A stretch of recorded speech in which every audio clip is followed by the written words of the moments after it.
Here it is. She's starting. Maybe I'm talking. Oh. Got sound now. I guess they fixed it. Is it mute? Is it mute? This is mute.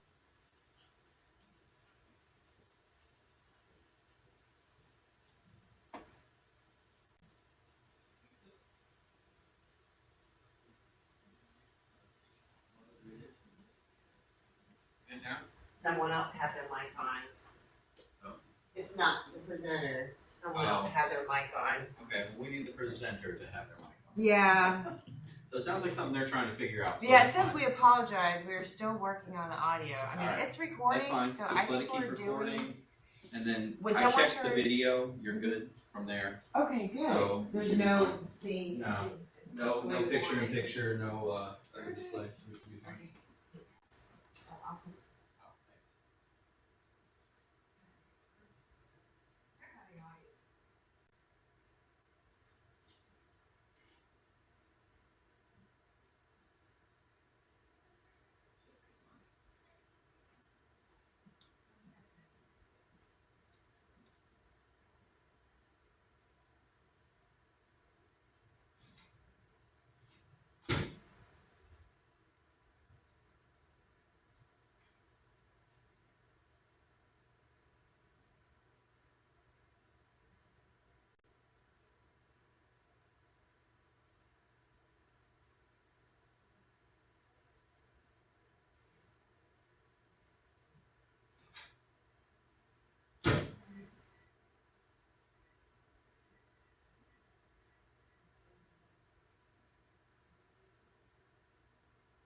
Can anybody hear me?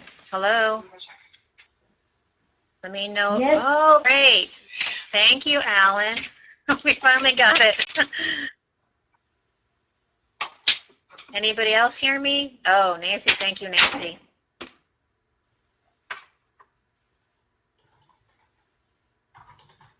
Thank you. Great. Yay. Okay, that's awesome. Am I coming through nice and clear for everybody? Okay, great. Thank you.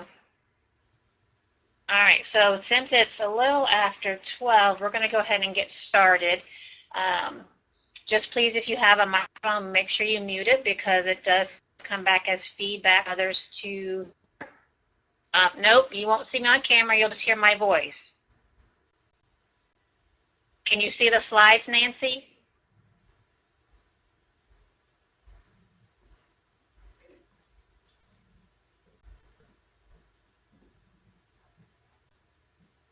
Does anybody else not see the slides that are uploaded?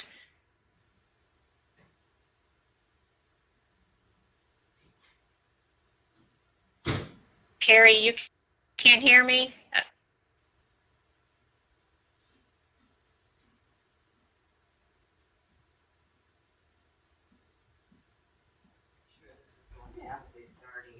One moment, Carrie.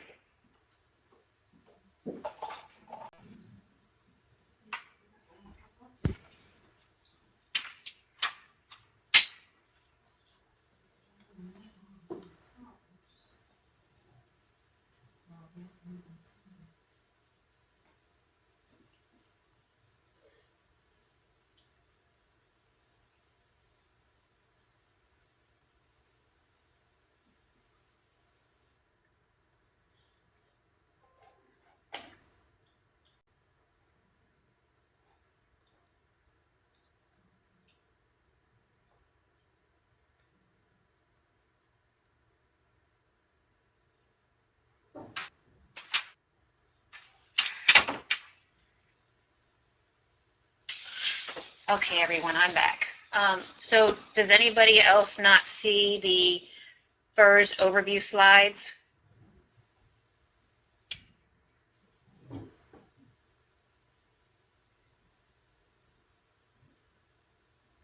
Okay. So everybody, we're going to go ahead and get started. Hopefully Carrie will be able to hear me shortly. So this is the FERS, the Federal Employees Retirement System Overview. My name is Yvonne Palmer. I'm one of the senior specialists here at the Army Benefits Center that services the DoDEA team. So what we're going to do is we're going to go ahead and get started. It's going to be probably a couple hours.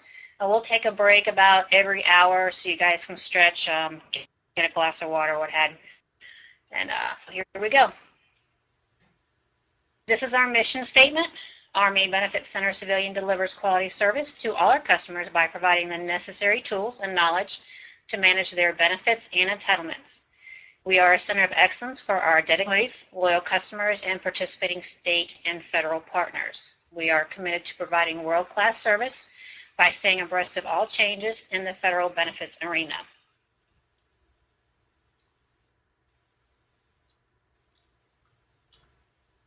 The Army Benefits Center, what we do is we provide assistance for transactions with your federal health benefits, your federal employees' life insurance, your TSP, retirement FERS and CSRS, along with survivorship death claim processing.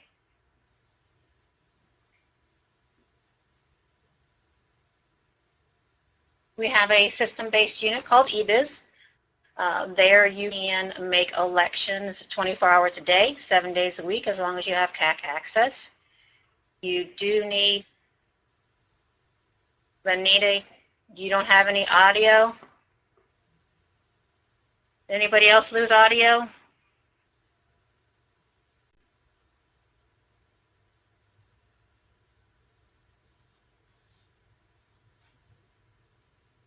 Alan, can you hear me?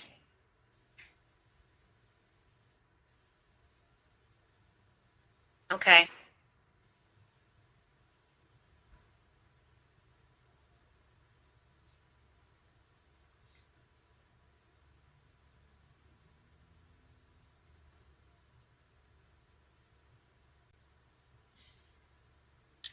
Miss Garnett might have to go through another browser or check her settings.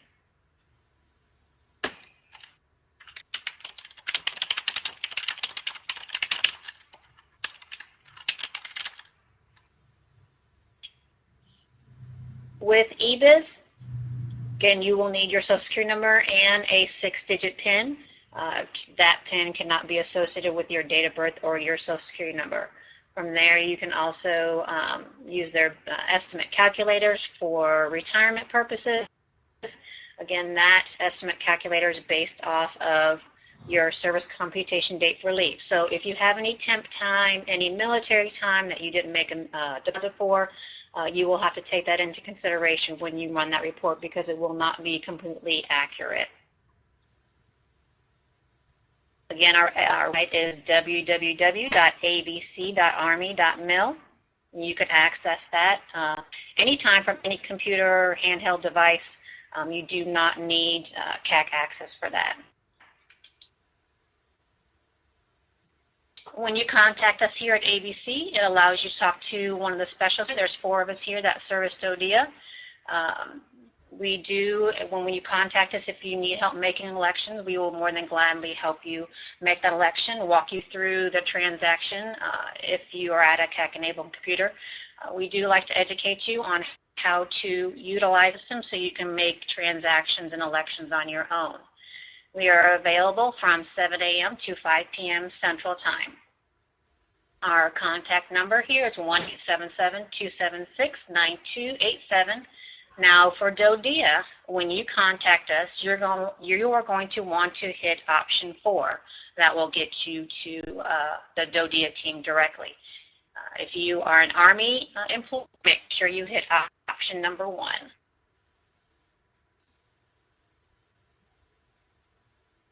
We just launched eBets not too long ago. If you see that on the green button here on the right-hand side, you click on that. You do need access with a CAC.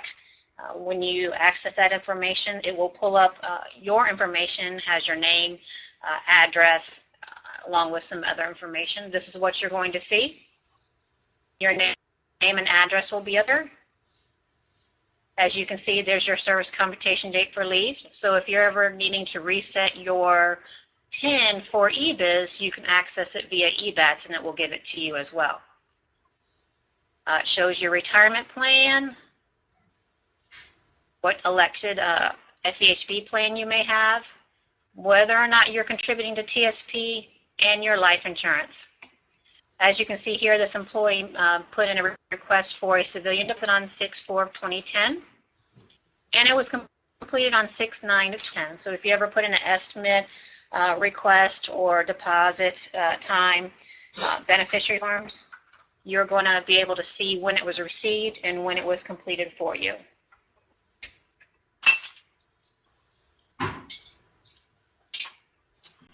Now here are some lovely pie charts. What you can see is our timeline. Depending on how soon you get that retirement to us is on how timely we will get it out the door. We try to get it no later than 5 days prior to your date of retirement so that it can get to OPM in a time fashion.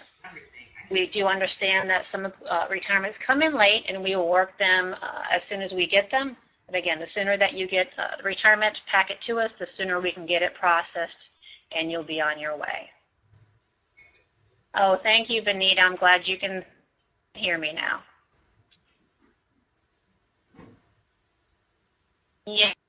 Yes, Susan, you can ask since we do have chatters. So as far as the questions, as long as they're general questions, you can ask them. But if it's specific to you, we do ask that you give us a call.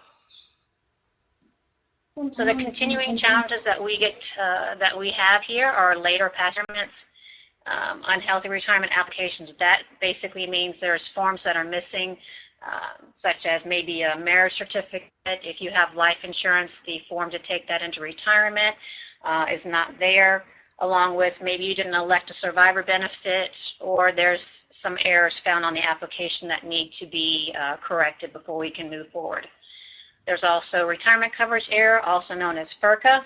Sometimes we do recommend that you do have an estimate done prior to retirement, because at that point we can identify any issues with your retirement coverage and get it corrected prior to your retirement.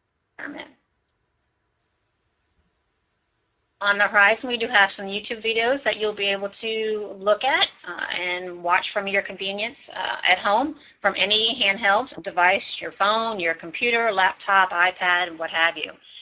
We are going to be updating eBiz. Hopefully by the spring, you will be using a new GRB platform that you'll be able to access to make elections and so forth. Phased retirement, Department of Army doesn't have any guidance on the phased retirement at this point. As long as something becomes available, we'll be glad to put that information out to you.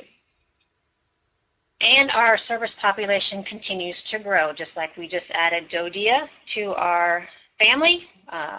We are servicing over 330,000 federal employees at this time.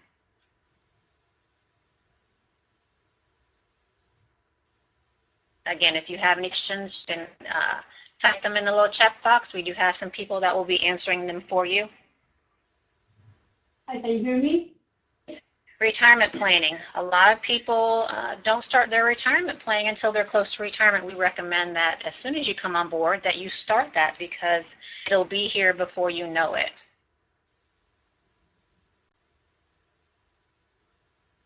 Retirement planning, as early as you come on board, 25 years to retirement, you want to contribute to your thrift saving plan.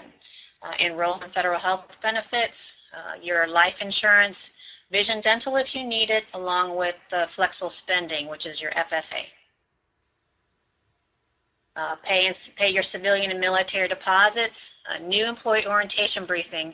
We always recommend that you go to that link to take a look at some information. It has some valuable information about electing life insurance, thrift savings, along with retirement planning. It may answer a lot of questions for you that you may have. You're within 10 to 24 years to retirement, you're going to want to adjust your benefits based on your life situation, whether you don't need family coverage now, you just need self-only or self+1. You can make that change, also adjusting your TSP and how you have allocated.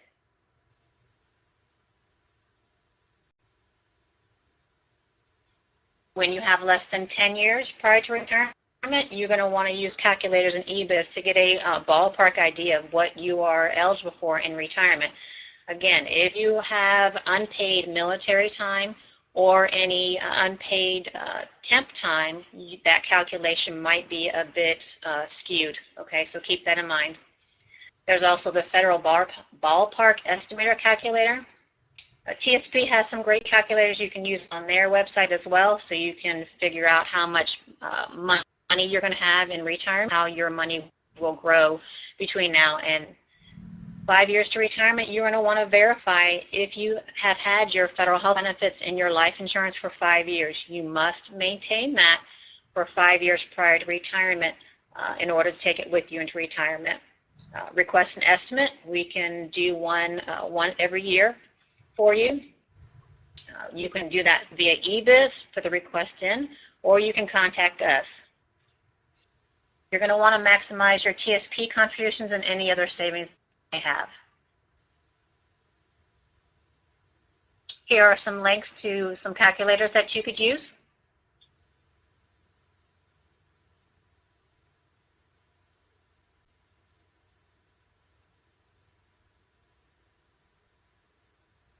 Okay, FERS. So that should be everybody that's on this DCS. This who it would apply to.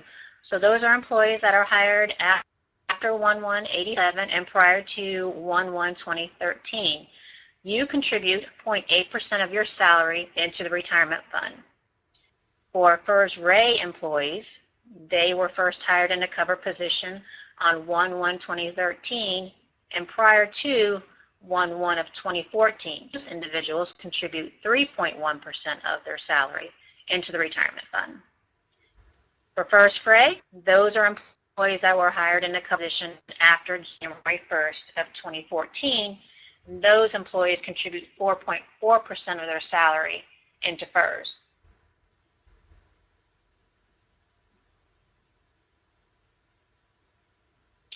FERS employees contribute to Social Security.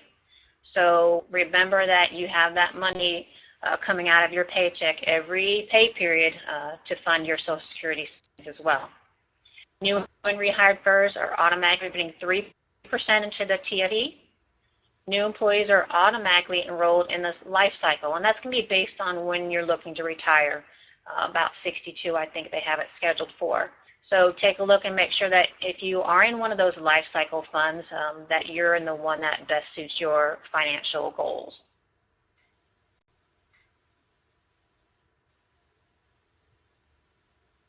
So this is the IRS limit for 2018 for TSP.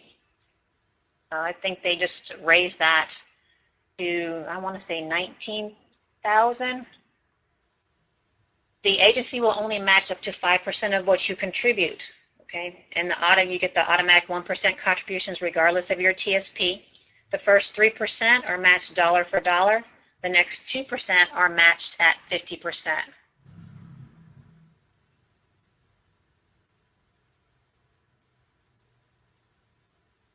If you came on board anytime between 1/1/84 and prior to 12/30 or prior to 1/1/87, you were placed in CSRS interim.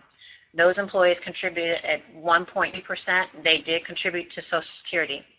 Now, if you did not have 5 years of potentially credible service, you were automatically transferred to FERS. If you did have 5 years of potentially credible service, you stayed in CSRS offset.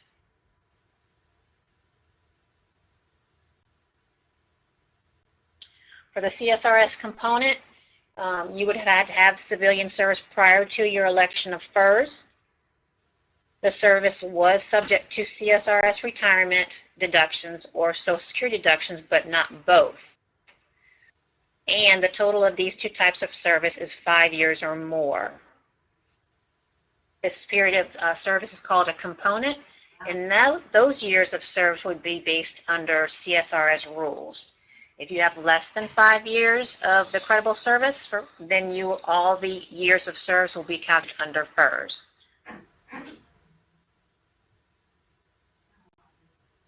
So this is what your retirement is based off of, this triangle right here, okay? As you can see, the top portion, which is a smaller portion, is your FERS annuity. The middle section right here is what you can get from Social Security at age 62.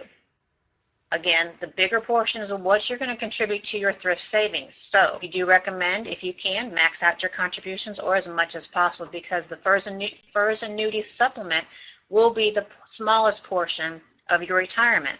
So when you're thinking about retiring, you're going to have to look at all those, your annuity, what you may get from Social Security, and what you get from thrift savings in order to make a concrete decision on whether you will retire or if you're able to retire at this time.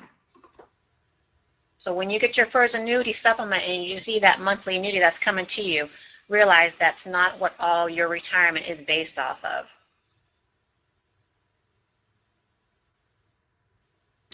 Retirement service computation date. Basically, that is what you are entitled to as far as paying into the retirement system. So if you have paying into, say you're paying into FERS, if you have 20 years of FERS service, well, your service computation date for retirement is going to be based off 20 years. Right now on your LES and your on the BATS, EBATS system, you'll see the service computation date for leave. That will again include any unpaid FICA time, military time. You may have 5 years of military service, but when you run a calculation in eBiz, it may give you credit for that time, not knowing whether or not you made a military deposit. So when you get the estimates from us and it seems like your service computation date is not what you expected, it could be because you have some deposit time or any service after 1/189 you're not able to make a deposit for.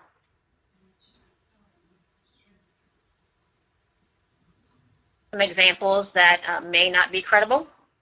If you have NAF time, if you're retired military, you will only get credit for campaign or combat service towards your service computation for leave only. Military service for which deposit has not been made, and non-deduction service performed after 1/189. So if you are on a temp appointment after 1/189, you are not eligible to make a deposit for that period of service.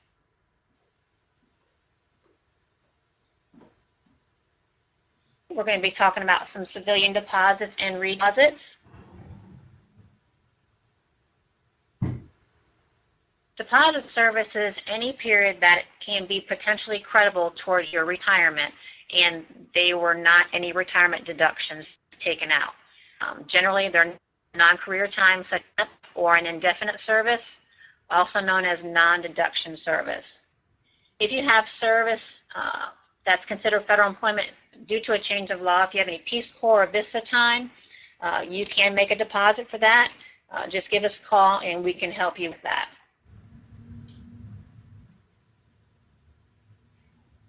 The amount of the deposit is 1.3% of the earnings plus interest, okay? Interest will vary by the date the service was performed. If you are FERS with a CSRS component, the CSRS rules will apply. If you are FERS with no component, FERS rules apply.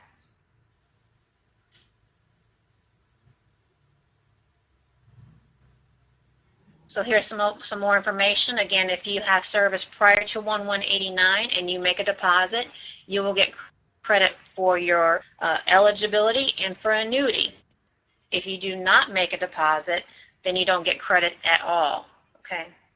So maybe you have 8 years of paying into the FERS retirement system and you have 2 years of temp time that you can make a deposit for. It could give you the 20 years once you make that deposit. If you have 18 years of FERS service and you have 5 years of military time that you can make a deposit for, that would give you 23 years of service. non-deduction service on or after 1/1/89. Unfortunately, at this point, there's not a deposit allowed for that period. Therefore, we cannot give you credit for eligibility or the annuity. Redeposit, that is where you were employed as a federal employee paying into the retirement system, whether it was CSRS or FERS, and you decided to take a refund of those contributions because you said you were never coming back to federal service. Once you come back to federal service, in order to get credit for the computation of your annuity, you would have to make a redeposit for that time.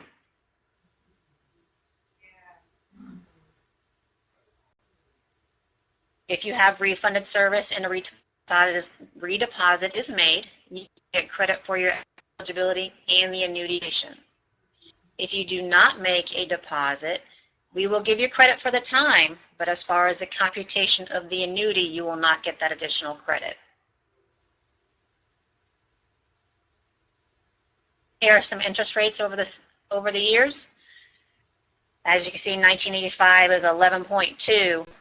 We had some high interest rates over here. So if you ever took a refund of your contributions, you might want to look and see if you can pay that back. For the deposit or redeposit, you must fill out the SF-3108. That is the application to make the deposit or redeposit. You have to sign it. It has to be a wet signature. OPM will not take a digital signature from you, okay? You would send that to the Army Benefits Center. We would calculate the estimate, and then we would forward that to OPM. Once they get that paperwork, they will then reach out to you to let you know the final amount that is owed. It can take them anywhere from 6 months to a year to reach out to you if you send us that documentation. So when you go and make that payment, make sure you get that paid in full letter from them that states that it has a zero balance. That information does not get automatically uploaded to your personnel folder. If we do not see that form in there showing zero balance, we will assume that you did not buy that time back.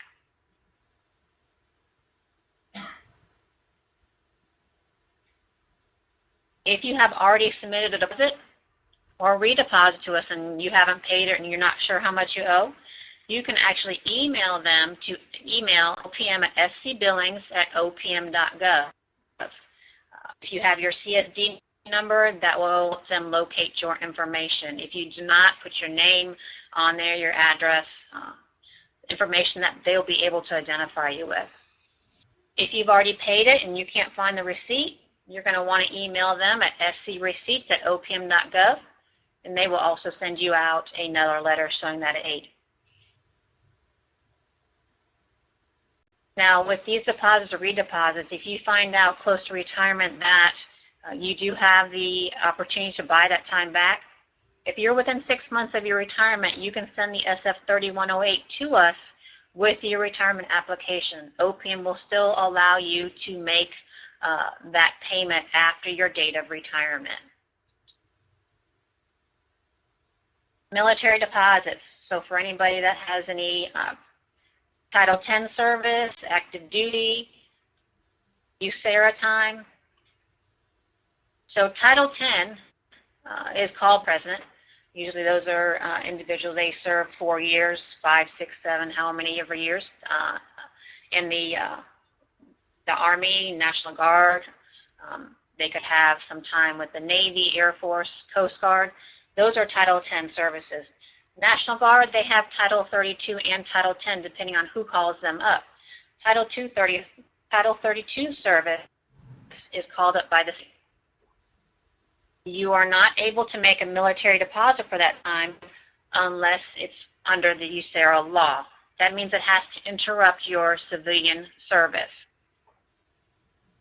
These times must be honorable. The DD-214 has to have the character of service.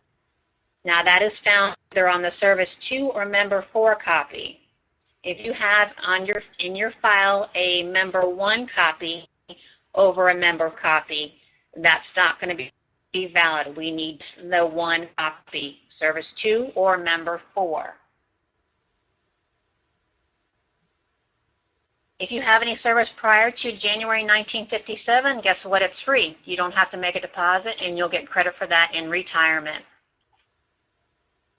We still see those every now and then. It's very rare, but we do still see individuals that do have that service when they go to retire. For a military deposit, in order to be credible, if you are in receipt of military retired pay, it has to be based on a non-combat disability or length of service. No credit is available to you unless you waive your military retired pay. So what that means is you have 20 years of military service. If you want to add that to your civilian service, you must make a deposit for that entire period. When you go retire, at that point, that's when you will waive your military pay. If your military is based on combat disability or Chapter 1223, Title 10 reserves, you must pay to receive credit for eligibility and for the computation.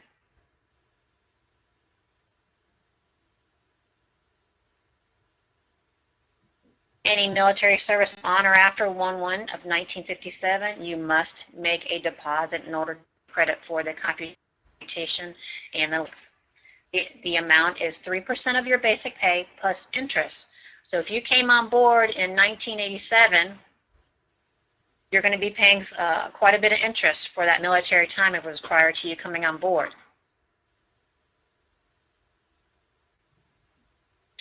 USERRA is the Uniformed Services Employment and Reemployment Rights Act. It's Title 10 or 32 service that interrupts your civilian service. If you make a deposit, you get credit for the eligibility and the annuity computation. If you do not make a deposit, then you don't get credit for eligibility or the annuitation.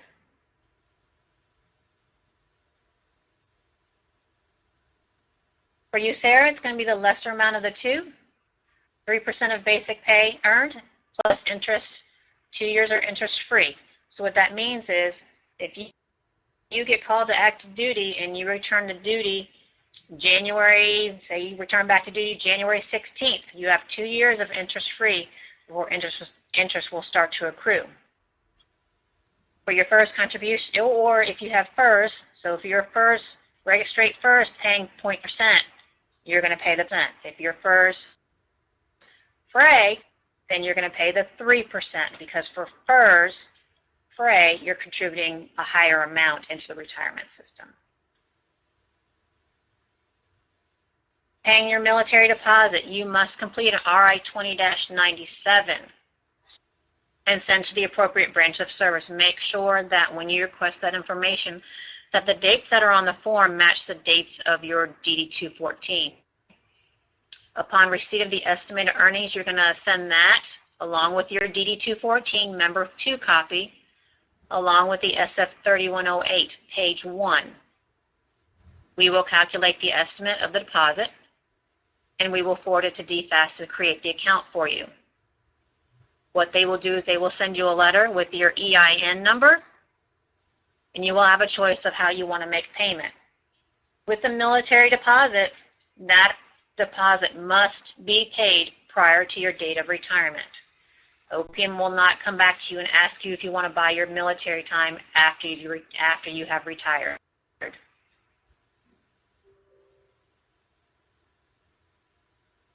This is what the letter is going to look like that DFAS will send to you. Up here is going to be your EIN number. This is your interest accrual date. As you can see, they submitted the request on August 26th of 2015. Their first interest accrual date is October 1st of 2017. This amount right here, the $2,149, is for this period below, 2010 to 2014. If you submit a request to buy multiple periods of service, make sure you read the entire letter. You see down here, if they want to pay for an additional period from 2014 to 2015, the amount owed is $3,348.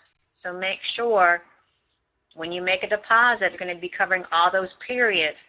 Some individuals, they may think this is all that they owe, the $2,949. That's only covering one period, not both the periods.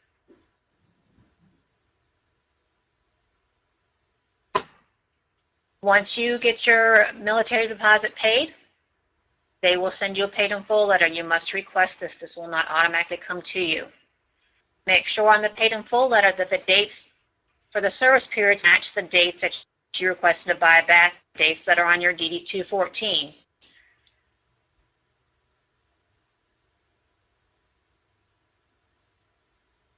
I don't know if any of you have seen one of these before. These are individual retirement records. This individual did make a military deposit. As you can see, it says paid in full.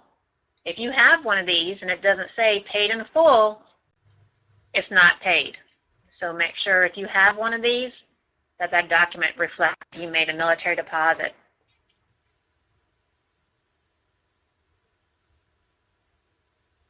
So for retirement,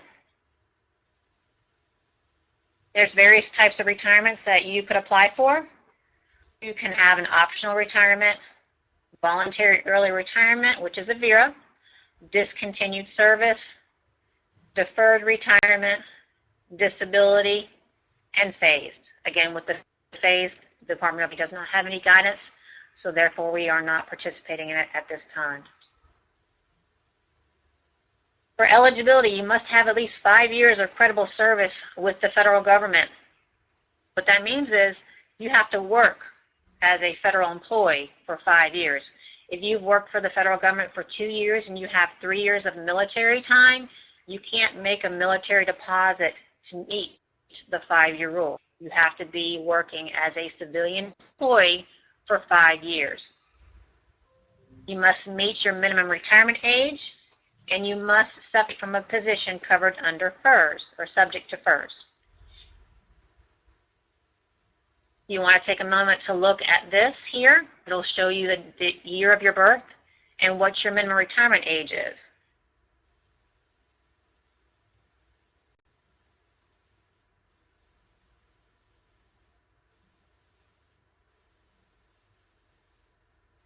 An optional retirement is a voluntary retirement, so that means you're choosing to retire. What that means is you can go out with 30 years as long as you're at your minimum retirement age. So if you're 56 and you're at your minimum retirement age, 30 years of service, you can retire. If you're 60 years with 20 years of service, that's an optional retirement, as well as 62 years of age with 5 years of service. If you are at your minimum retirement age with at least 10 years but less than 30, you will have a reduction of 5% for every year under the age of 62. You are not entitled to the annuity supplement. Okay. Annuity accrues on the first day of the following month of your retirement. So if you're 57 and you have 29 years of civilian service, you're going to be an MRA 10. Okay? If you're 56 with 20 years and you're choosing to retire, you will have an MRA plus 10. So you're going to have to look at that reduction and see if that's something that you want to take on, because that 30% off the top could take a big hit to your annuity. An MRA plus 10, again, reduces the amount that's taken from your annuity, 5% off the top. That is a permanent reduction on your annuity. If you postpone your retirement, that means you separate at your minimum retirement age, but you apply directly to OPM when you're eligible with no reduction.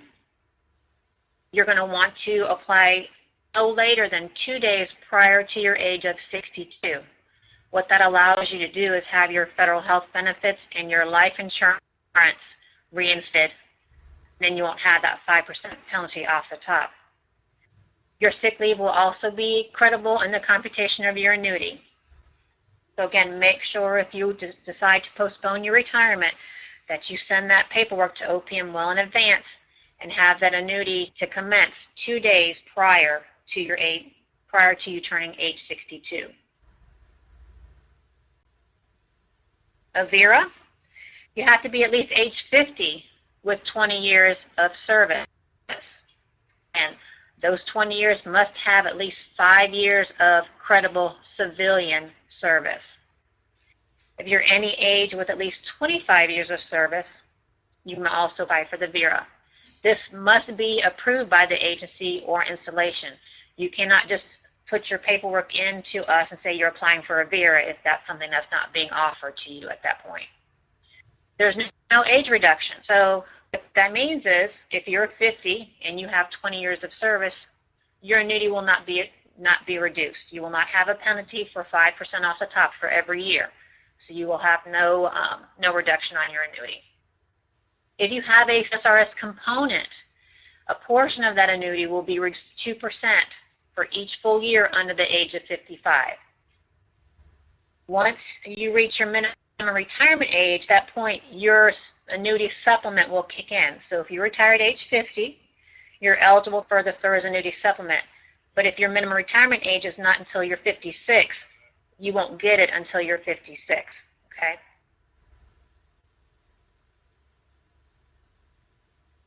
A discontinued service, again, age 50 with 20 years, any age with at least 25 years, and you must receive a specific written notice of a proposed involuntary separation. That information must come with your retirement application. Okay? Again, there's no age reduction for FERS. Annuity starts the day after your separation. So if they say you have to separate on the 15th of the month, annuity will start to commence accruing interest on the 16th, the very next day. You will receive an annuity supplement if you retire on or after your minimum retirement age. If not, then you will have to wait to receive the FERS annuity supplement once you reach your minimum retirement age.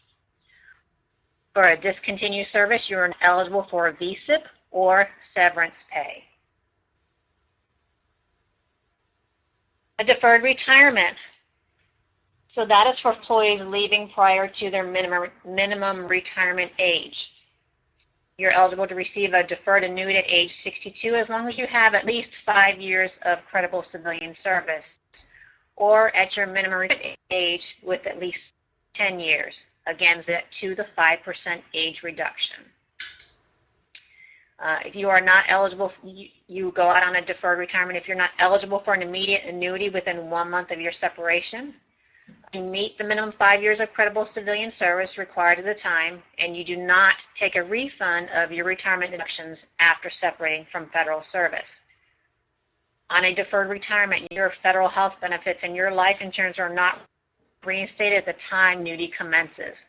And again, you would mail that application directly to OPM. A deferred retirement, you are not eligible for the FERS annuity supplement. So if you're 49 and you decide that you want to leave federal service, you can resign, and then what you would do is apply direct PM at age 62 to start receiving your annuity.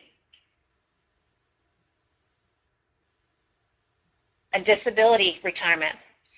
Disability is defined as you are unable to render useful and efficient service because of a disease or injury. You must be in a position covered by FERS, and you have to have 18 months of credible civilian service. This disability annuity is taxed.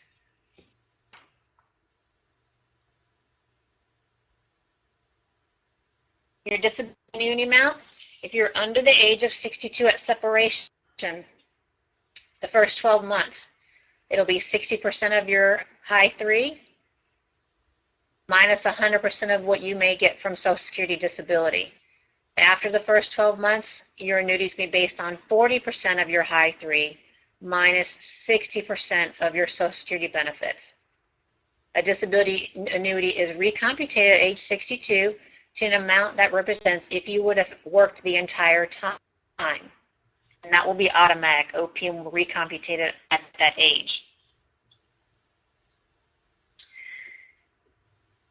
You'll receive an earned annuity based upon the general FERS computation for a disability if you are 62 years old or older. You meet the age and service limits for regular unreduced immediate retirement. So what that means is if you're 63 and you have years of credible civilian service, eligible for an optional retirement. So you might as well go ahead and apply for an optional, because your annuity will be right away. If you apply for a disability, it can take OPM anywhere from 12 to 18 months to come back with a decision. And they're going to basically give you the same amount of money. It's going to be the same amount as an optional. There's not going to be any additional amount included for disability if you are over the age of 62. Disability retirement, not eligible for the FERS annuity supplement, you must apply for Social Security benefits. You will have to submit all the regular forms for retirement as well as the SF 3112A, the application statement. That's your statement what your disability is and why you can't work. The 3112B is a supervisor statement. The 3112C is a physician statement. That is a form that you're just going to sign with your doctor's information. That gives OPM the ability to get additional medical documents from your physician. It's a release form. The 3112E, agency certification of reassignment accommodation efforts, that must be filled out as well and sent to us. You also must submit the FEDMR eligibility statement. You would not apply for Social Security disability until after your date of separation. If you apply for disability today, you cannot go online and apply for Social Security disability, because if you're still working and you're on the rolls, they're going to automatically deny you because you're still technically employed. So you would want to wait until after you're separated from federal service before applying for Social Security. Again, phased retirement, we're waiting on further guidance. Phased retirement is not an employee entitlement. It is also written between the employee, the supervisor, and an authorizing official. You must be age 55 with 30 years of service or 60 with 20 years of service. And you must have been a full-time employee 3 years preceding the phased retirement. You can visit opm.gov for some additional information on that if you like. The FERS annuity supplement. It is an estimated amount of Social Security benefits earned during FERS service. So if you have a 40-year work history but only 20 years paying into FERS, your FERS annuity supplement is going to be based on the 20 years. Those benefits are paid to you up until age 62 for certain FERS employees who retire before that age and are entitled to an immediate annuity. Duration of that will be payable earlier of the following dates. Last day of the month you become age 62, or the last day of the month before the first month you're.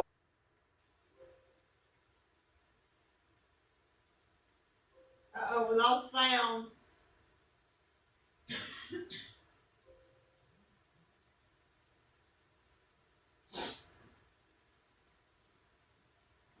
I just lost audio. Yeah. Uh-oh, lost audio.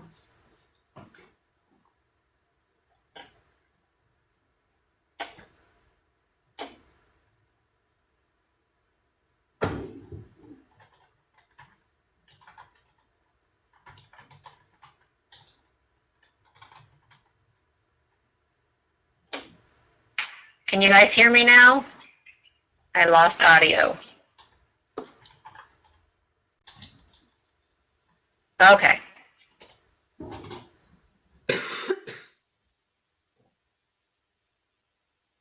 So did you guys hear the information about the FERS annuity supplement? It's not there, Red. It's serious audio. Okay, so again, for the FERS annuity supplement, it's an estimated amount of what you would get from Social Security when you were paying into the FERS service. So what that means is if you have a 40-year work history, but only 20 of those years were paying into FERS, your FERS annuity supplement will be based on those 20 years. So you may go out to the Social Security website and say, well, I'm entitled to $1,500. Well, that's from Social Security.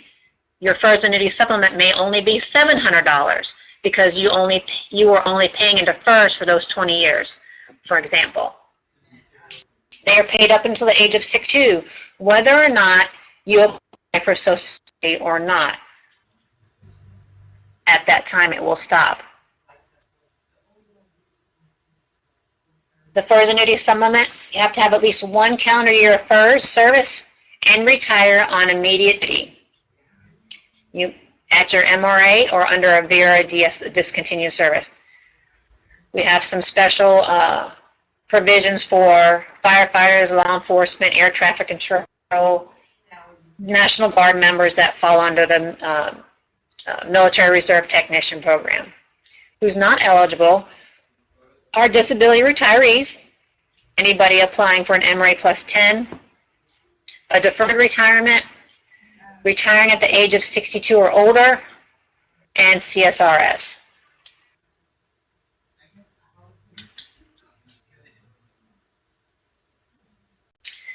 The FERS and DoDEA supplement is subject to the security earnings test. So for 2018, that amount was $17,040. These earnings are based on wages and self-employment. So if you retire from federal service and you go back to work, if you exceed the $70,040, they will take away $1 for every 2 over that amount.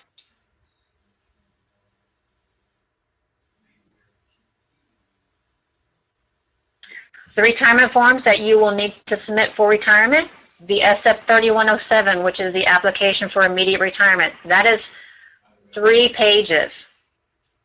So when you go to the ABC website and you download the SF-3107, the 3 pages are in that huge packet along with instructions. So the application for immediate retirement is only 3 pages. Okay. We will need a copy of your marriage certificate if you're married. The SF-3107 Schedule A if you're military. Fill out Schedule B if you're retired military, and Schedule C if you have any workman's comp. If none of those apply to you, we don't need to have that form. The SF-3107-2 is a spousal consent for survivor election. What that means is if you decide to leave your spouse a partial or no survivor benefit, that form must accompany our application. The SF-2818 is continuation of life insurance coverage. The W-4P, you can find that on our website. If your federal annuity will be taxed by your state, we will need your state tax form. OPM will not take out any state taxes unless you request them to. The DD-214, again, member 4 or service 2, showing the character of discharge. Proof of military and civilian deposits. If you're going out on a discontinued service, we must receive that written notice of proposed separation. If you have a VSIP agreement, we will need a copy of that as well.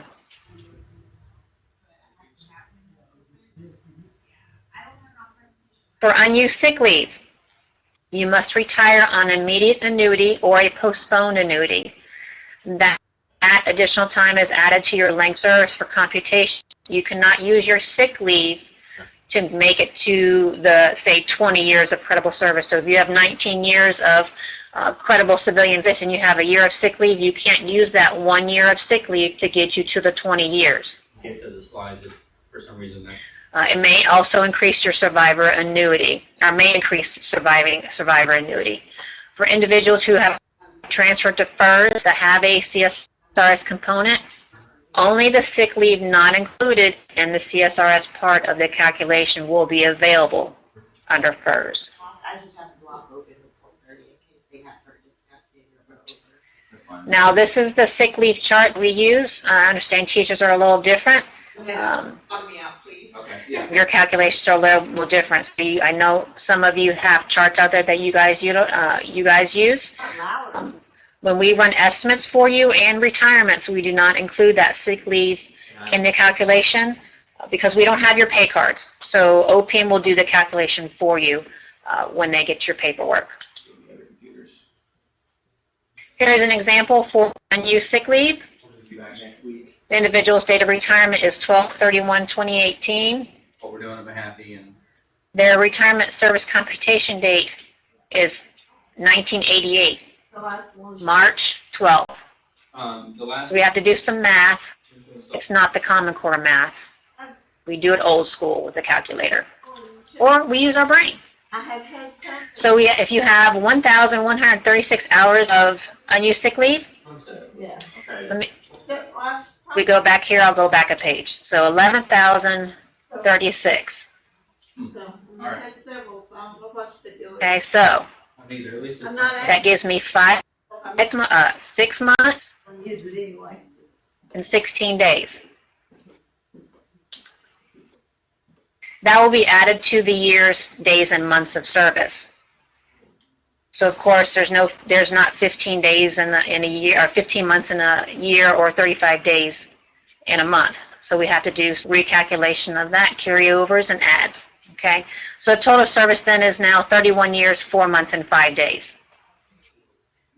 That's what your annuity is going to be based off of for computation. Your high 3 average salary, it's the highest 3 years of basic pay. That includes your locality pay and local market supplement. And it must be 3 consecutive years. So if you have a promotion not to exceed for 6 months that was 10 years ago, that's not going to be included in your high 3 average salary. It is usually the last 3 years, but when we go through your file, we always make sure we capture the entire history. So if your higher 3 years were, say, 5 years ago, 10 years ago, or even 15 years ago, as long as it's 3 consecutive years, that's what we're going to base your high 3 average salary on. Is normally the beginning date of the year period is determined by subtracting 3 years from your retirement date. The annuity computation is the high 3 average salary times 1% times the years, months of service. Can everybody hear me? Okay. Okay, good. All right. So if you have an idea of what your high 3 average salary and you want to guess at to what your annuity may be, you can take what you think your high 3 average salary is times 1% times years and month of service. If you want to just ballpark it for yourself, if you're not ready to retire yet. If you retire after the age of 62 with 20 years of service, you're going to get that extra 1.1%. So then you would take your high 3 times 1.1% times the years of months of service. Again, that is if you are 62 years of age and older, and with 20 years of federal service.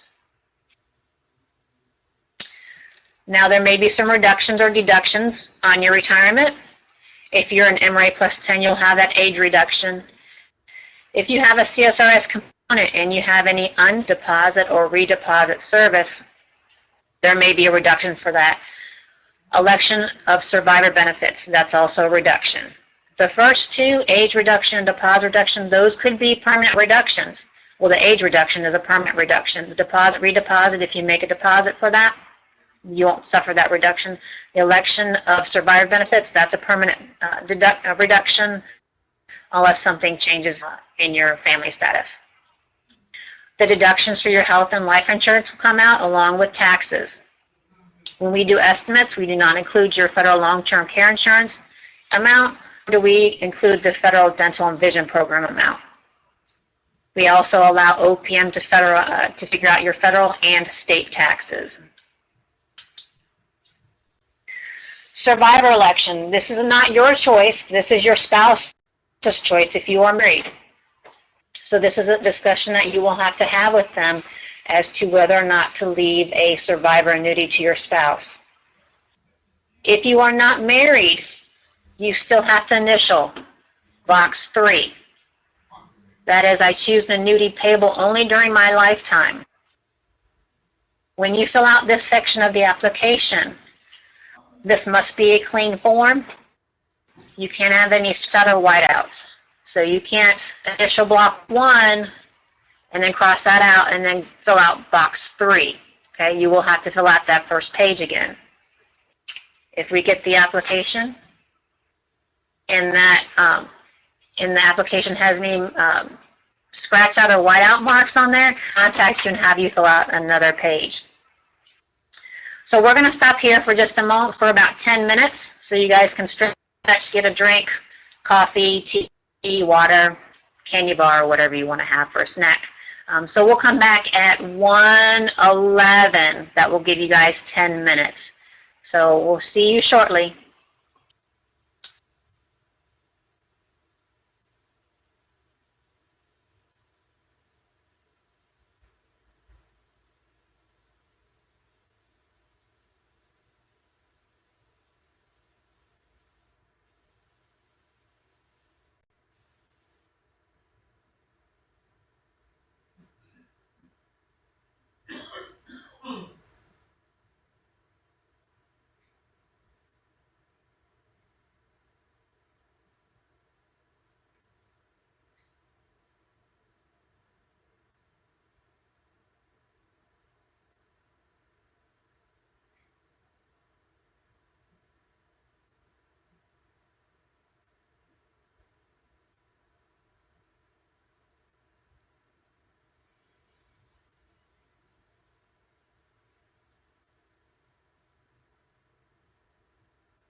Okay, we're back. Can everybody hear me? Raise your hand if you can hear me.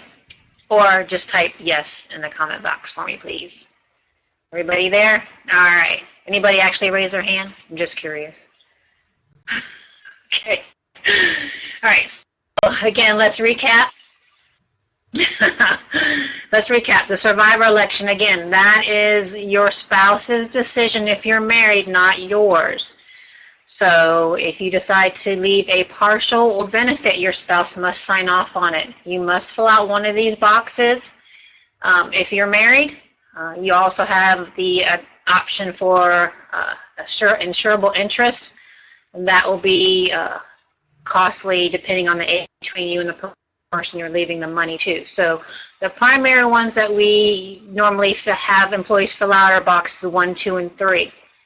If you're filling out box 2 or 3, if you're married, you must have the SF 3107-2. Your spouse has to sign that form. It must be notarized. The dates have to match as well. So your wife can't sign the form on the 15th of the month, and then you take a notary and they sign it for the 20th of the month. We'll make you go back and get another one. Also, again, this form must not have any scratch out, white outs, any write over. So if they start making a 0 and then try and put a 1 over the date, you must have that form redone.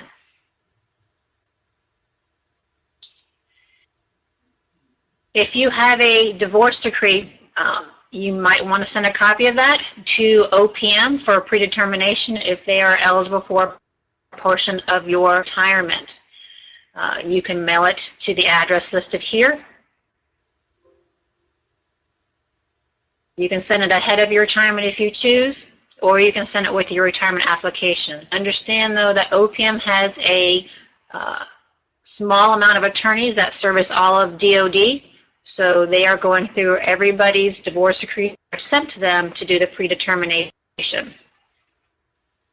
If you mark that if you are not married and you're divorced, and you mark on the application that your former spouse is not entitled to a portion of your annuity, and your spouse finds out that you are now retired, and they say they are, they can contact OPM and say, where's my part of his retirement, his or her retirement? What's going to happen is that your annuity is going to stop completely. So you will not get retirement from OPM if that in fact is you're supposed to be having a portion of that go to your former spouse. So for example, I had an employee that stated that he was divorced, but his former spouse was not entitled to the annuity. Months later, he contacted me asking me where his annuity was. Well, his former spouse found out that he was retired and she was supposed to be receiving a portion of the annuity. So just keep in mind, if you have a divorce decree and your former spouse is entitled to a benefit, if you say that you're not entitled and they find out later, your annuity will stop until they get it cleared up. So therefore, you may not receive payment for several months.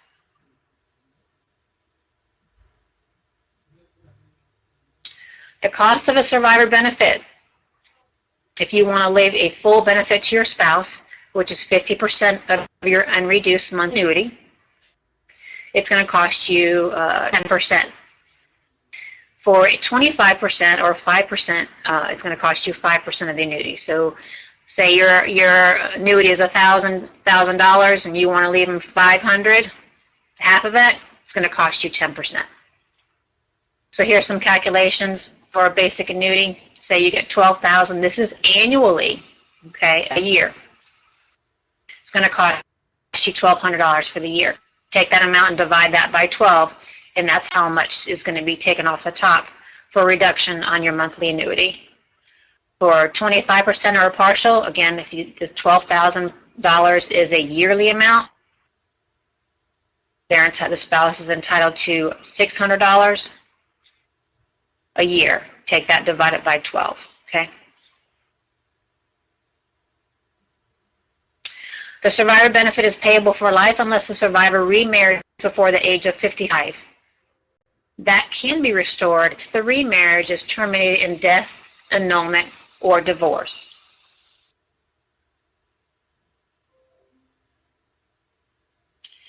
Death in service, unfortunately, that does happen. If that does happen and you do pass away, we here at ABC will be there to walk your survivors, any family members through this process and getting your work taken care of. What's going to happen is they may be entitled to death benefits.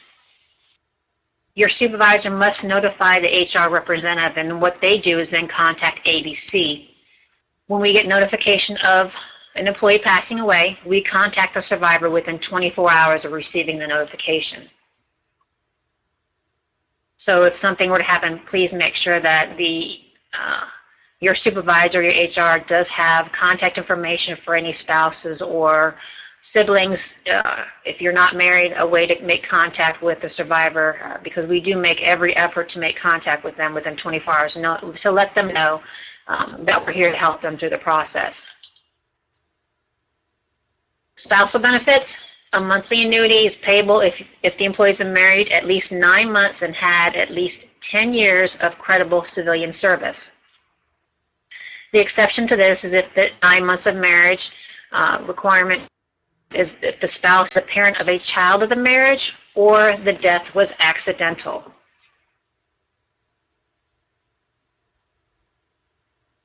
Children's benefits are payable if the child is unmarried and under the age of 18, or age of 22 and is a full-time student, or any age if the child was disabled before the age of 18. The child benefits are the same for a death in service as if the employee had passed away as an annuitant or retiree.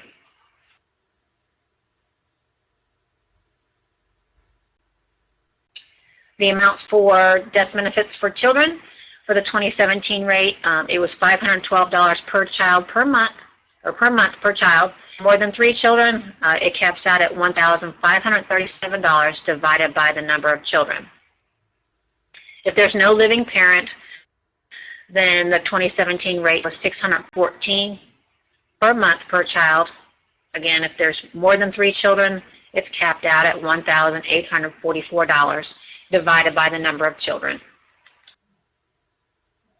Beneficiary forms. I hope everybody's gone out to see if they have any beneficiary forms on file.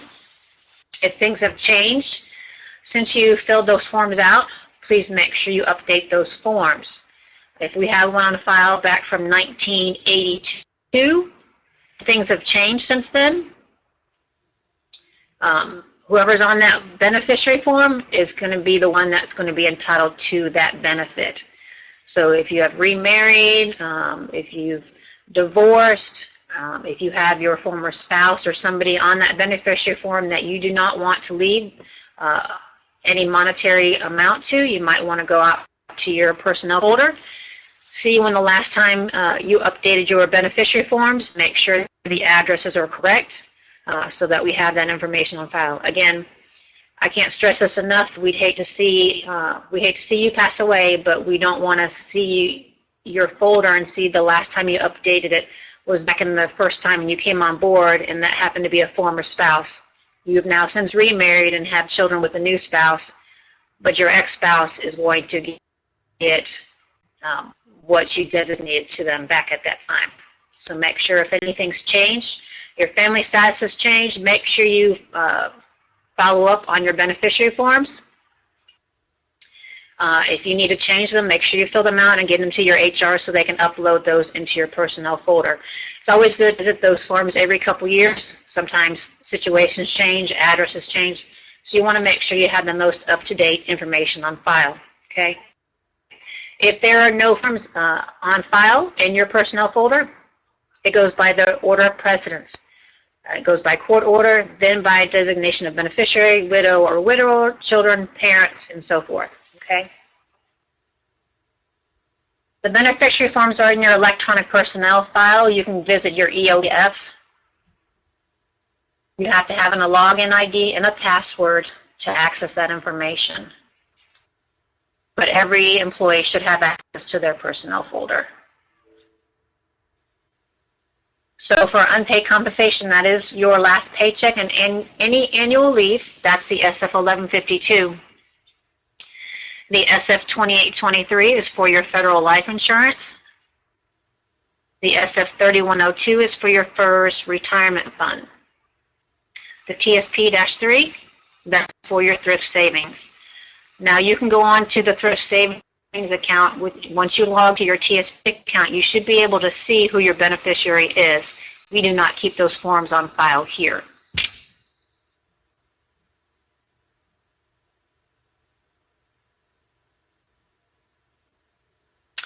Cost of living adjustments. It's an annual rate based upon the Consumer Price Index. It's effective December 1st of each year. Payable in January, 1/12 of the COLA for each month. Okay, you must be 62 or older to receive cost of living allowance adjustment. So if you retire at 56, you're not going to get that COLA until you turn 62.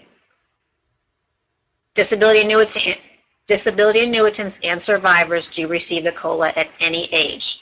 The 2017 cost of living was 2%.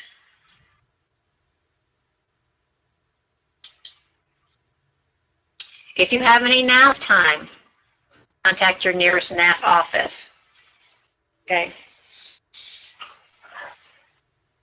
If you're not sure if you ever worked for MWR and you did not maintain that NAF funding when you came to FERS, you might want to check with them to see if you're entitled to any retirement benefits on their end if you've worked there for, I think, if you're vested in their system. If you are retiring an immediate annuity and being hired by NAF or transferring to another federal employment agency, make sure you let us know, because we will not pay out your annual leave if you're going to be rehired immediately after retirement. If you are paid out your annual leave, you must stay off the rolls for the amount of hours you just got paid out on. So if you have 3 weeks of annual leave paid out to you, you cannot come back to federal service for those 3 weeks. Otherwise, you'll have to pay that back. Federal health benefits, they have 3 plans: self-only, self and family, and self plus one, which became effective in 2016.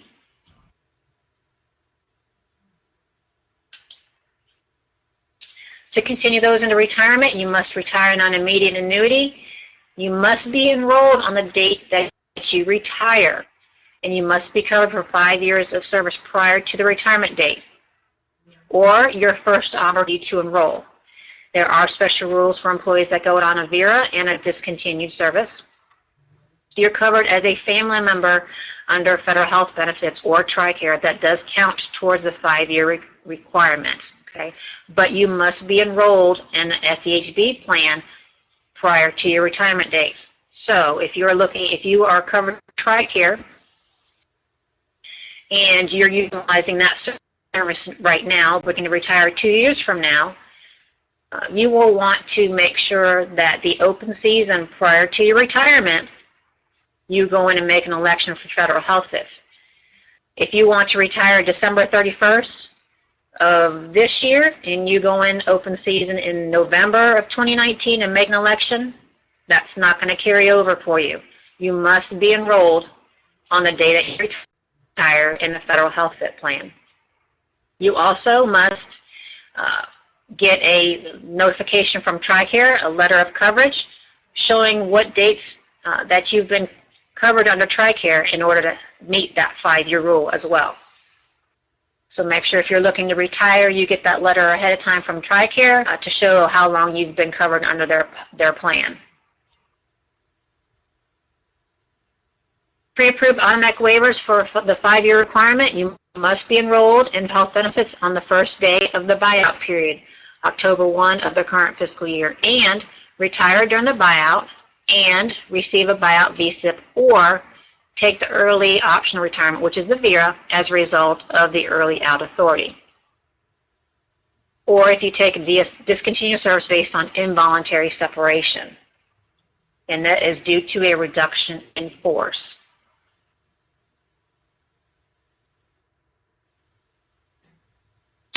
The cost of your federal health benefits is the same as a retiree versus what you pay now. So if you want to know what you'll be paying in retirement, you would just take the amount. If you're on a 26 pay period cycle, you just take it, multiply the biweekly amount by 26, and then divide by 12. So then you'll know how much you'll be paying per month in retirement. Same open season and qualifying life events opportunities as active employees. So open season, when we have it here, OPM has the same dates for open season when they have theirs as well. You can log onto their website and make open season elections in their system once you become an annuitant. They also have the same qualifying life, okay? Same plans are available to a retiree as to an active federal employee. Once you cancel your federal health benefits in retirement, you can never re-enroll, okay? So when you're thinking about you don't want to carry that additional coverage anymore, make sure you think about that, because once you cancel it, 5 years, 6 years down the road, you may think, well, I might need that insurance back. You will not get it back, okay? Retirement is not a qualifying life event for changing your enrollment. At age 65, enrollment in Medicare is optional. However, if you're enrolled in Medicare, it becomes your primary, and federal health benefits become your secondary.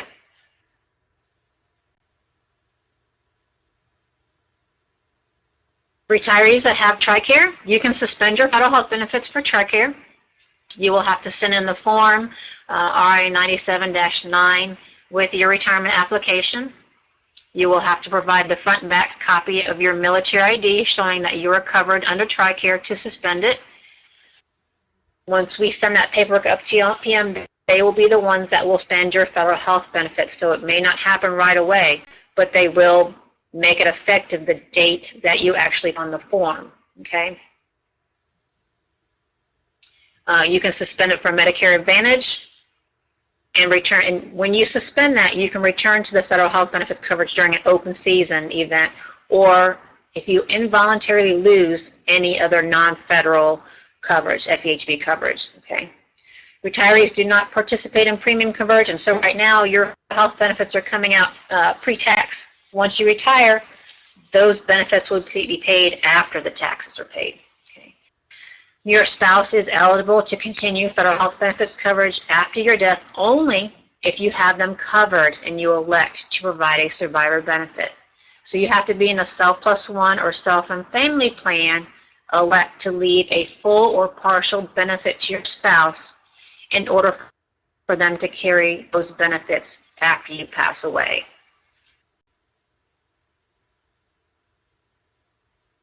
For Medicare Part A, that's the hospitalization, which is no costs. Enroll at age 65. The enrollment is automatic at age 65 if you're receiving Social Security benefits. Part monthly premium based on yearly adjusted gross income.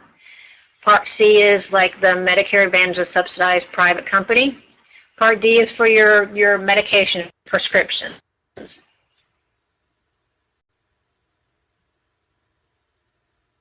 Federal Group Life Insurance. In order to take that into retirement, you must retire on immediate annuity. You're insured on the date of retirement, and you have to be enrolled in each option and multiple for 5 years of service prior to your retirement or since your first opportunity to enroll. Okay. What you're going to want to think of, just had a open season that in 2016 with the coverage to be effective in 2017 of October. So if you elected to increase your life insurance, in order to take that additional coverage with you, you have to maintain it for 5 years. If you only had basic life insurance and then you decided you want to add option A and option B to be effective in 2017, if you pack your basic life insurance for 5 years, that's all you can take into retirement with you, okay? So when you retire, coverage will just drop off, all right? The election form that you will fill out is the SF-2818, which is a continuation of life insurance. The cost of the basic life insurance is based on your final annual salary, rounded up, plus $2,000. So here's an example of the cost. The employee makes $51,000. We'll round up to 52. Add the additional $2,000. So that employee's coverage is $54,000. You have an option of taking the 75% reduction, the 50% reduction, or no reduction. Now, before age 65, you'll pay a smaller amount to maintain the full value of policy. So again, if you're 60 and you retire and you have $54,000 in coverage and you elect the 75% reduction, you'll maintain the full value of that policy. When you turn 65, that's when the reduction will take place. So we'll start reducing percent every month until it reaches the final value of 25%, okay? That will then be no cost to you. So the value of your policy will be 25% at no additional cost. If you do a 50% reduction, if you retire before the age of 65, you'll maintain the full value of your policy. At age 65, that's when the reduction will take place. And the cost of that, the basic life insurance will go down, and you'll still pay, okay? No reduction. That means you're going to maintain the value of the policy for the rest of your life, okay? Before age 65, for example, this person can be paying $132 to maintain $54,000 in coverage. When they turn 65, it's going to drop down to $115.02, and that's going to be the amount for the life of the policy. When you fill out the basic life insurance form, the SF2818, again, this form has to be perfect. It can't have any scratch out, white outs, or mark outs. Okay, if you make a mistake, print out a new form, please, and start fresh. All right. You must select something up here. If you want to take your life insurance, you want to mark yes or no if you don't want to take it for your basic life insurance. If you elect to take your basic life insurance, you must select one of these options. Okay. Option A is your additional $10,000 in coverage. You can take that with you, provided you've had it for 5 years prior to retirement. At age 65, that cost for the option A will go away, and it will start reducing 2% per month until it reaches a $2,500 value. It will remain that for the life of the policy, again, at no additional cost to you. Again, you want to mark, if you have it, yes, you want to take it, or no. If you do not have option A, you must indicate, I don't have option A, okay? Option B, B can be quite expensive in retirement, so make sure you take a look at the cost in retirement and make adjustments accordingly. If you call us and ask us what you should do, we can't advise you on how much life insurance that you're going to need in retirement. That's something that you're going to have to sit down and look at, see if you have any mortgage. You still have a mortgage. Do you want to leave your spouse or your children something? So you're going to have a discussion with your spouse if you're married, or find out how much you want to leave your family members in the event of your passing. We cannot advise you of how much you should take. We can go over the cost with you if you need assistance. There's also a FEGLI calculator that you can use on PIM's website to determine the cost of taking those options in retirement with you, okay? The option B coverage does increase every 5 years. So for this employee, that annual salary of $51,400, they'll have, for one multiple, they will have $52,000 in coverage. So you can see at age 80 it caps out, but they're paying $297.44 for $52,000 in coverage.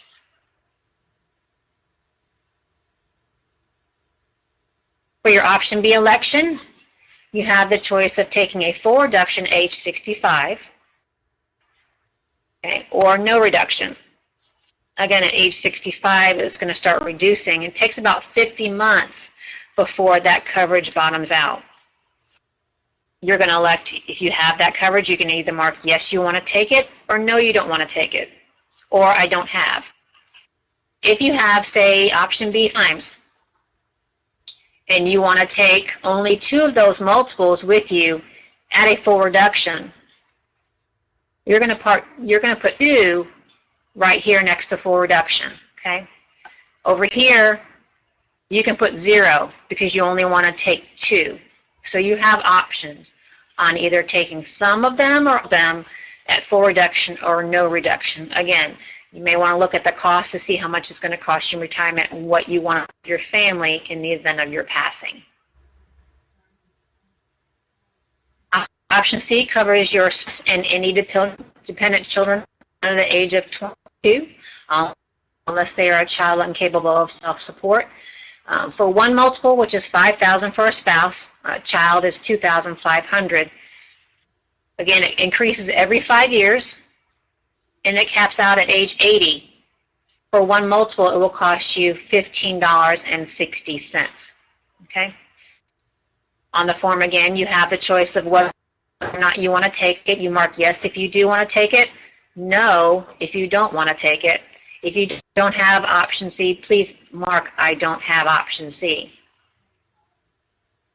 So again, if you have multiples and you only want to, if you have 5 multiples and you only want to take 2 of them, you need to make a choice. Do you want it at a full reduction at age 65 or no reduction to carry you past the age of 65, and indicate accordingly. And this form must be perfect, no scratch out, white out marks. If we get the form and it looks like there's corrections made, we will reach out to you and ask you to send us a new form, okay? TSP, you can contact them at 877-968-3778. They are the subject matter experts. So when you contact us asking us what funds you have your money allocated in, we can't tell you. We will refer you to TSP, okay? We can assist you with your contributions and making those changes. So TSP provides a choice of tax treatment for contributions. Traditional is your pre-tax contributions, or Roth, which is after tax. It provides the opportunity to increase your retirement income.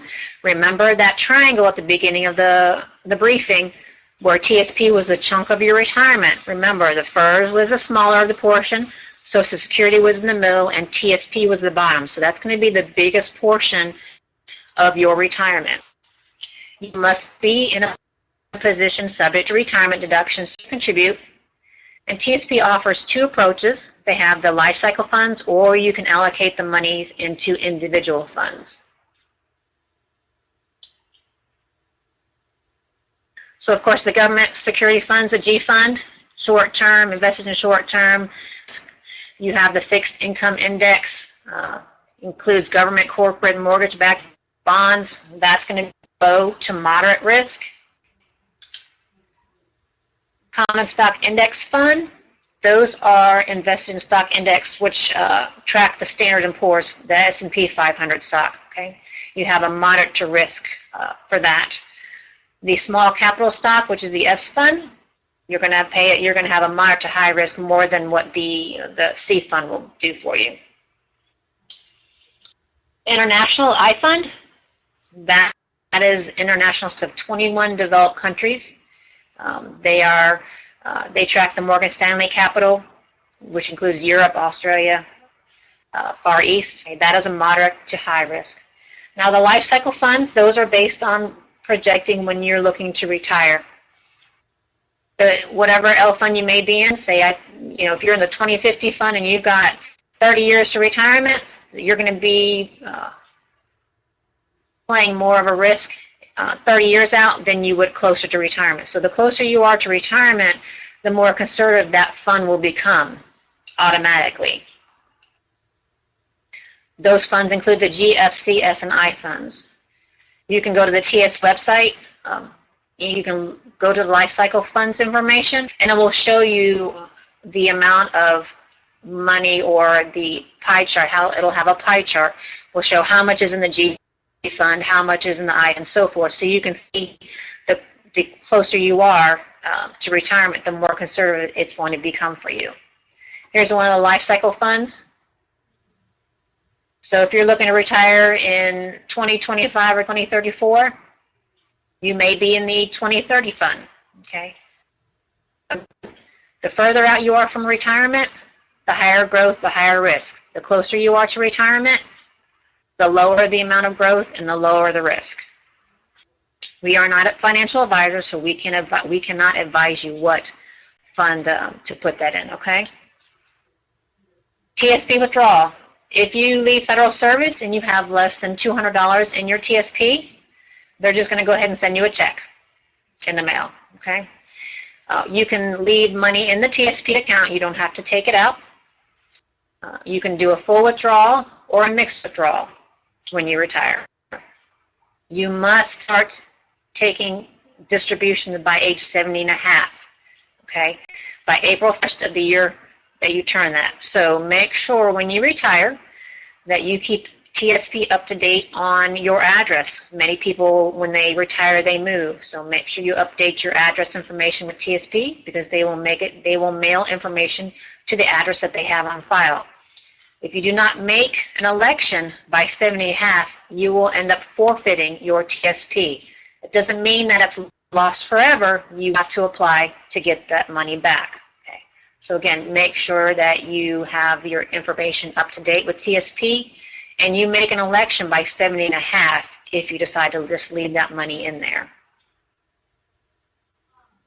TSP make, those are for employees that are called to active duty and are absent U.S. Okay, so that means they were called to active duty and it's interrupting their civilian service. When they come back, they have the ability to make up the missed contributions that they would have made if they would stayed in federal employment as a civilian. This request must be submitted to the office, their HR, by 60 days of the return to duty date. If you wait till 6 months later and you decide you want to do your makeup, unfortunately, you're outside of that window, okay?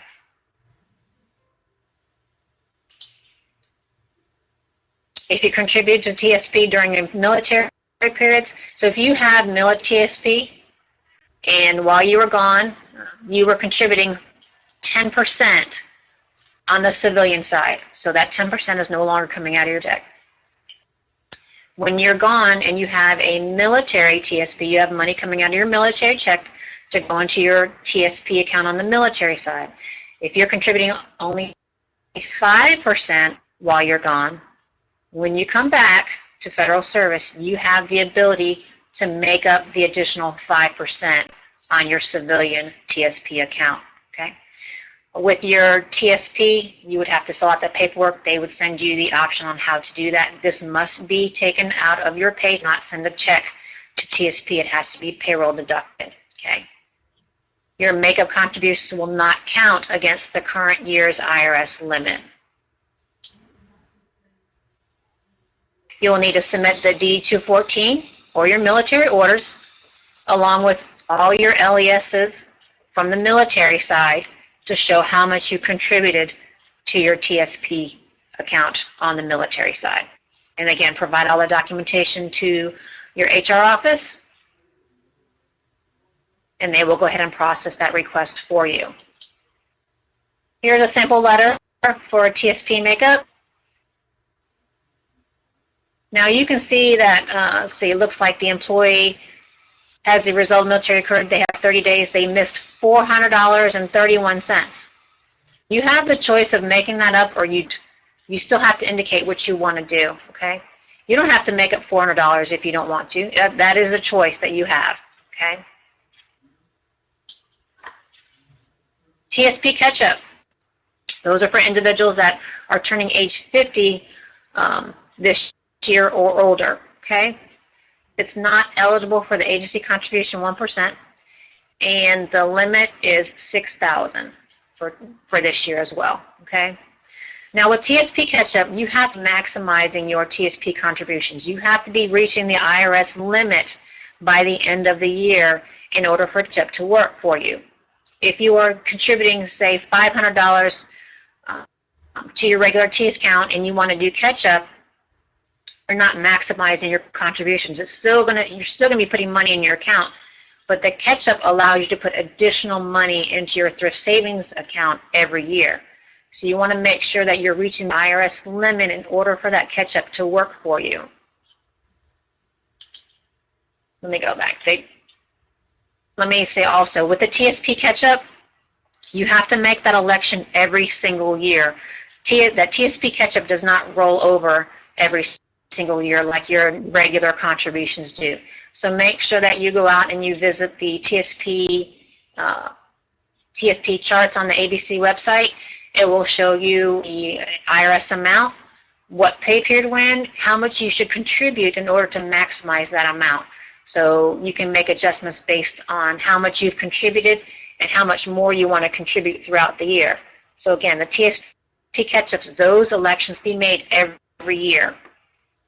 Also, when the TSP catch-up, when IRS decides to increase that limit, also you may want to take a look at the charts to see if you need to increase the amount that you currently have allotted for that. Also with the TSP, when you go out there to make an election, please make sure you read the information that is on the, it will ask you for a dollar amount or a percentage amount. If you elect a percentage amount and you type in 100, that means all your money from your paycheck is going to go to TSP after they pay out for your health benefits and so forth, okay, and your FERS retirement fund. So that means there's no pay coming to you. So be very careful when you make those TSP elections, because we can't go back and fix it. We can make it, we can walk you through correcting it for the next pay period, but it's going to take about 1 or 2 cycles before you actually start getting a check. So if you're not sure about making the election in TSP, please call us. We will walk you through it just to make sure that it's done correctly. We don't want to get a phone call saying, why don't you have a paycheck? Well, it's because you said you wanted 100% of your TSP going to your account, other than you said you really wanted only $100 coming out of your paycheck. So make sure when you make those elections that you read everything before you hit process, okay? Long-term care insurance. We will refer you to long-term care. They are the subject matter experts. There's their number that you can contact them Monday through Friday. Flexible spending and FSA feds. That is for if you have health insurance and you want to have money taken out of your account to cover any pays, prescriptions, things like that. If you have daycare expenses, flexible spending can help you with that as well.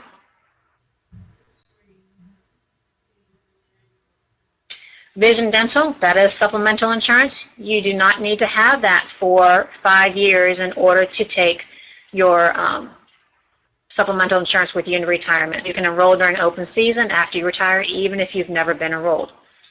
That will cover you for dental, vision, or both. You can access their website. It's not CAC required. You can access home computer or handheld device.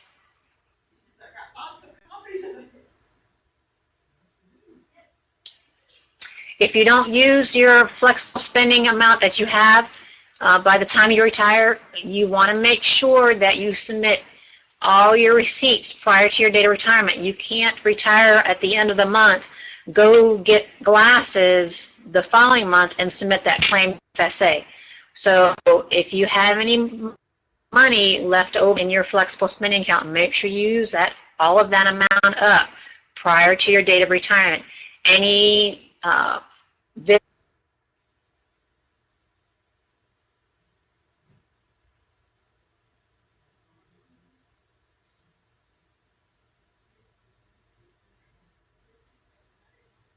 Okay, I think I got logged out. Can you guys hear me now?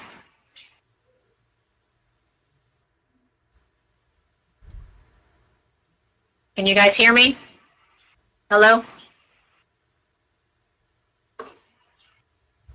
Hello?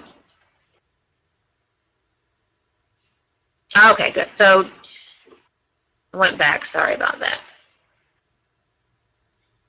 So as far as your flexible spending, make sure that you use up all you file all your claims prior to your date of retirement. You will not be able to access those funds or submit receipts to flexible spending for anything after the date of retirement. Okay, so make sure you use all that up. Again, did you hear me when I was talking about FedVip? I don't know where I dropped off.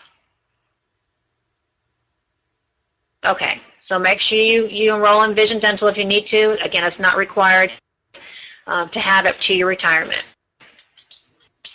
A retirement estimate. You should request one no more than 5 years prior to your retirement eligibility. Okay, this allows us to go through your personnel to identify any issues that you may have, or you might not have any issues, and this is what your retirement is going to be looking like. Okay, we do identify if there's any issues with unpaid deposits, whether or not if you took a refund, we're not sure, so we're going to tell you. If you have any military time, if you're eligible, if it shows that it's under honorable conditions and it looks like you're eligible to buy that time back, we're going to tell you that as well.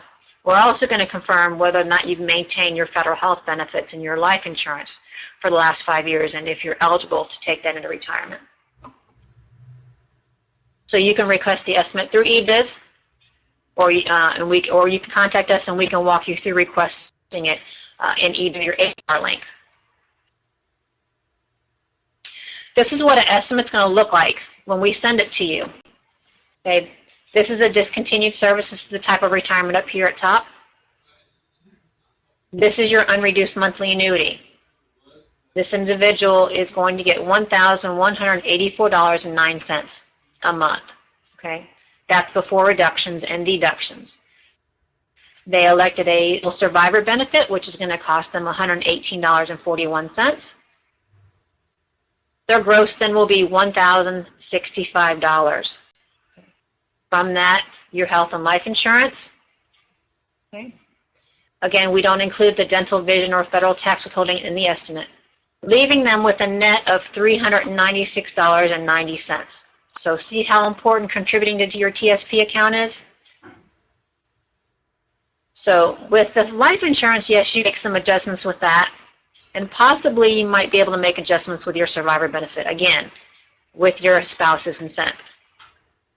The FERS and DoDEA supplement, they get an additional $777 up until their age of 62, on top of the $396.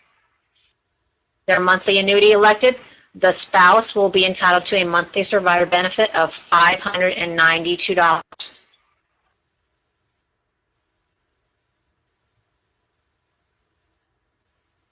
You can see this employee was making their height through average salary was $63 or $63,861. They've had 21 years, 6 months, and 16 days of federal service, and their monthly annuity unreduced is $1,184. Okay. They're age 55. It looks like they have maxed out their insurance, their life insurance, which is Z5, okay? And you can see they're enrolled in a family plan. That's Blue Cross Blue Shield, self and family. They elected a 100% survivor benefit for their spouse. This is the date that they're looking to retire.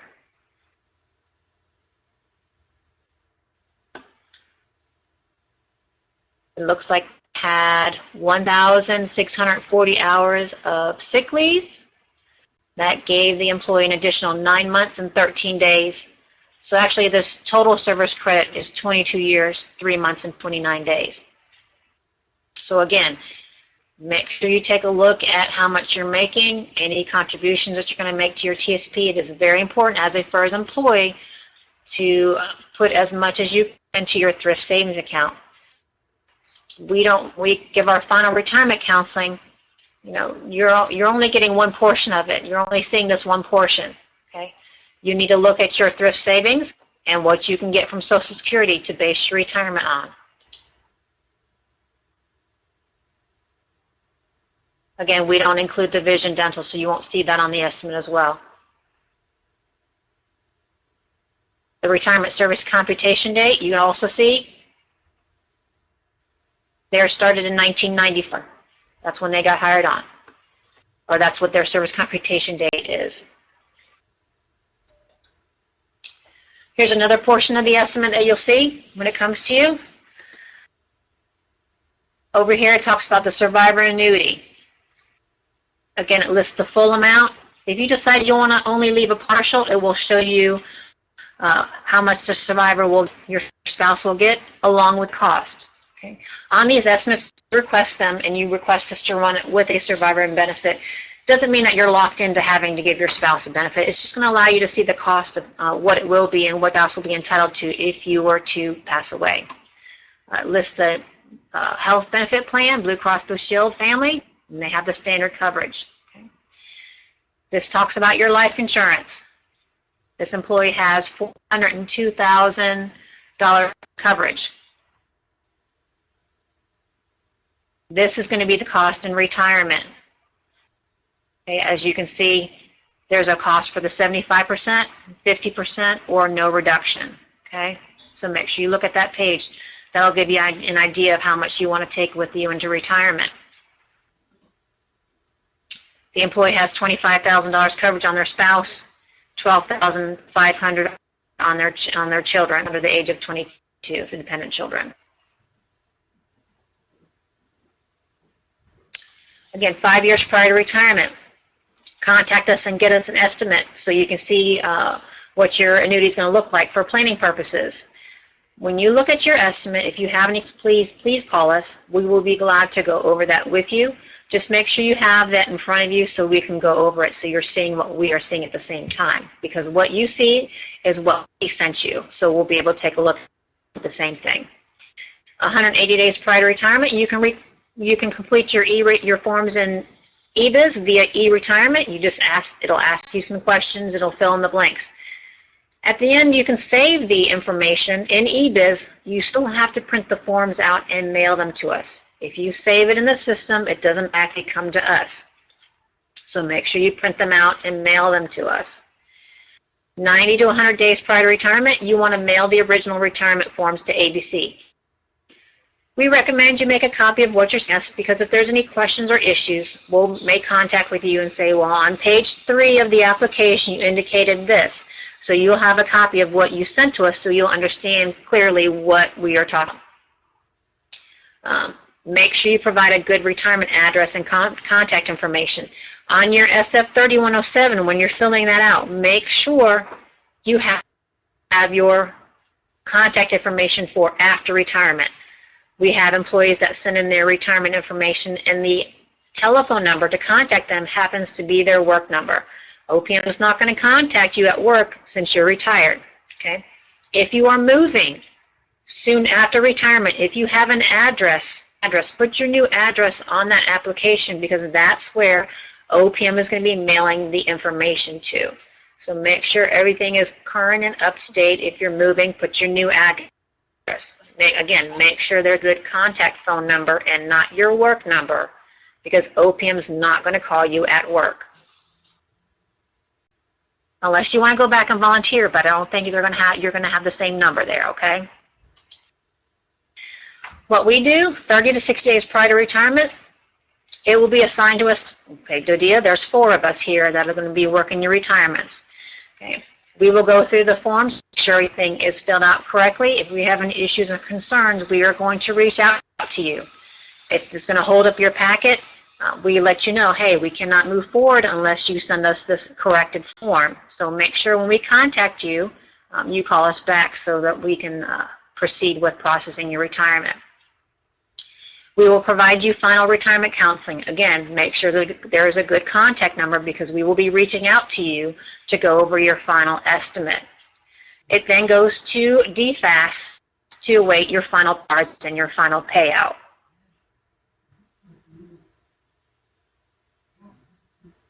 So in about 2 to 4 weeks after your retirement, you're going to get your final paycheck, your lump sum annual leave. Now remember, your lump sum annual leave, and that's paid out, it's going to be taxed at about 28 to 32%. So if you're expecting $9,000 paid out for your, they're going to take 28 to 32% off the top for taxes. Okay. Your VSIP payments will be paid out if applicable. Your first interim check is going to come to you in about 8 to 10 weeks after retirement.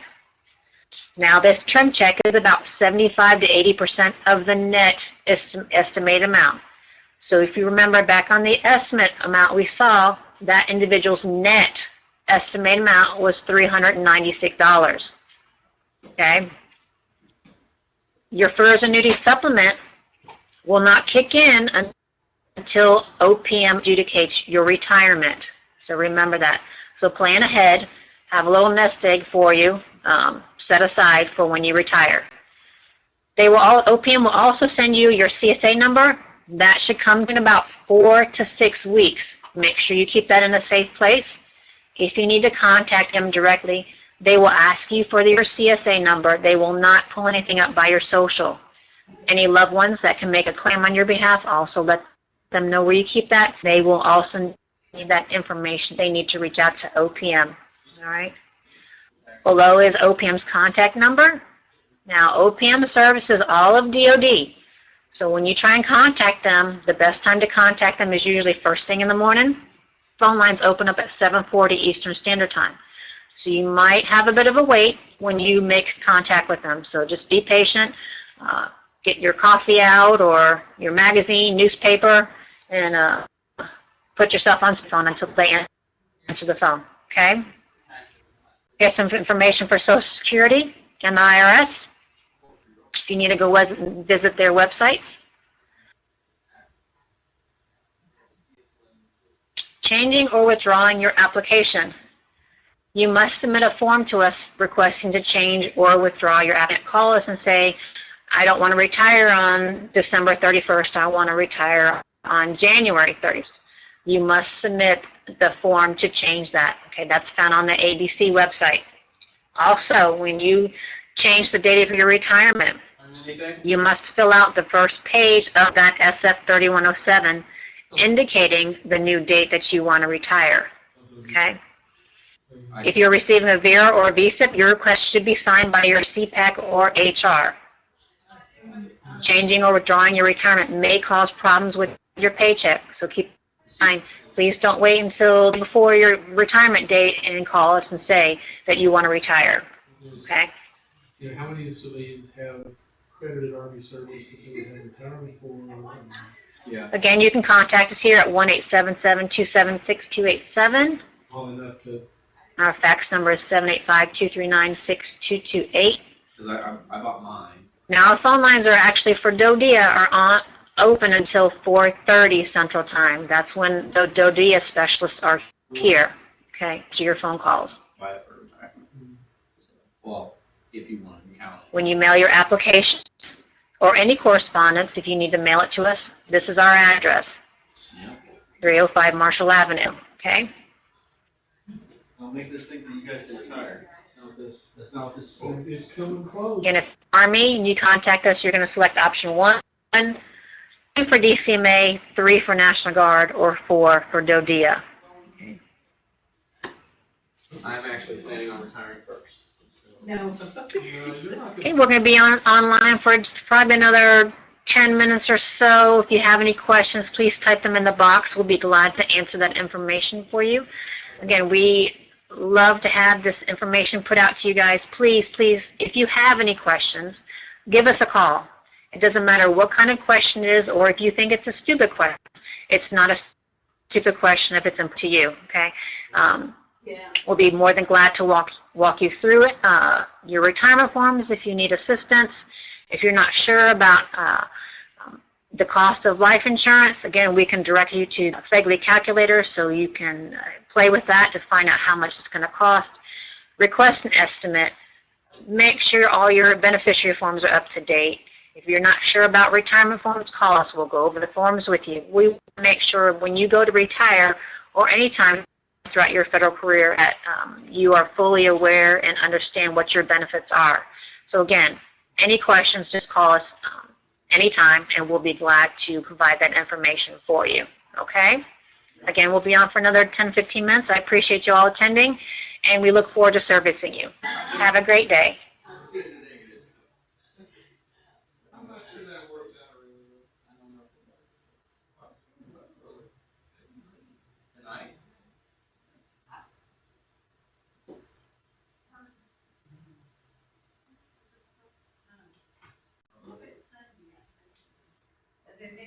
Heavy rain gets switched over to snow and ice this weekend. It's almost a lot.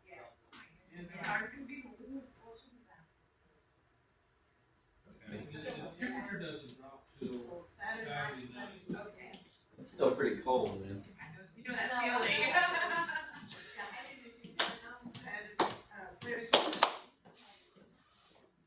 Is that over already? Yeah, that's it.